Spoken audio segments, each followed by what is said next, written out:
So hello guys, ngayong araw ay magpo-food trip nga pala kami ng aking mga tropa. Tara, let's go. Dito guys, na-sponsoran nga pala tayo dito ng manok ni Kebs Paranyal o mas kilala sa pangalan na Pakoy. Grabe, food trip lang kami ng food trip, tumataba na kaming lahat. Syempre, kapag nagsama-sama ang Kalambat X Kasangget, food trip talaga yan. Dito sa part na to, minagic ko lang yan, all goods na. At yung mga rekado natin, minagic ko lang din pala. Pinakuluan nga pala muna natin yan para lumambot. Bali, gagataan nga pala natin yan. Yung nagkakayod ay si Clifford. At dito naman sa Gedli, yung mga tropa natin. Shoutout sa inyo Kalambat. Ayan guys, so makikita nyo daming tanga, mga tanga.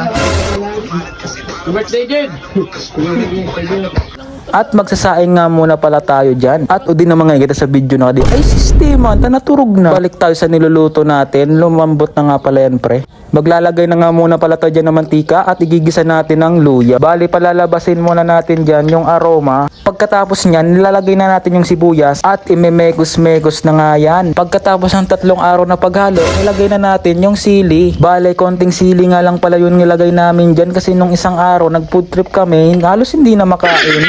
Di, ubos talaga yon. At dito nga, ilalagay na nga natin yung karne na pinalambot natin. Bali guys, pamamantikaan nga pala natin yan sa gata. Abay, super mabisa. Lalagyan natin yan ng dahon ng paminta. Maglalagay din tayo ng Ajinomoto. Ajinomoto, baka naman. At hahalo-haloin natin ng 5 araw. Ay, grabe nga yun. At syempre, hindi mawawala ang toyo.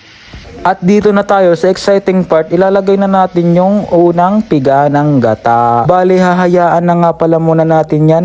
Ay, hayaan, pakuluan muna pala hanggang sa magmantika. At ayan, all goods na. Ay, inang. Ops, di pa tapos. Magbubudol pa tayo dyan. Nilagay na nga ni Kalambat yung kanin. At pagkatapos, sinunod naman ni paring Mox yung ulam natin. Yung mga laman pre, gilid mo sa akin. Joke lang, lahat dyan mabibigyan. Walang uuwing gutom. At ayan, may sasabihin nga pala ako sa mga patuloy na nanonood ng video ko. Maraming salamat sa inyo. Huwag nyo na rin kalimutan mag-like, mag-comment at mag-share sa ating video. Yun lamang, kainan na. In the name, the Father, the Son, the Holy Spirit, Amen. Bless us, O Lord, for this gift, which you are about to receive from the Father. Through Christ, our Lord, Amen. Kain na. Naka-timelapse. At yun lamang for this video, budol fight na naman ang Team Kalambat X Kasangget. Kaya sana kita nanaraba, aray mo. Yun lamang, shoutout sa mga nagpapa-shoutout dyan. Shoutout sa inyong lahat, di ko na kayo isa-isahin.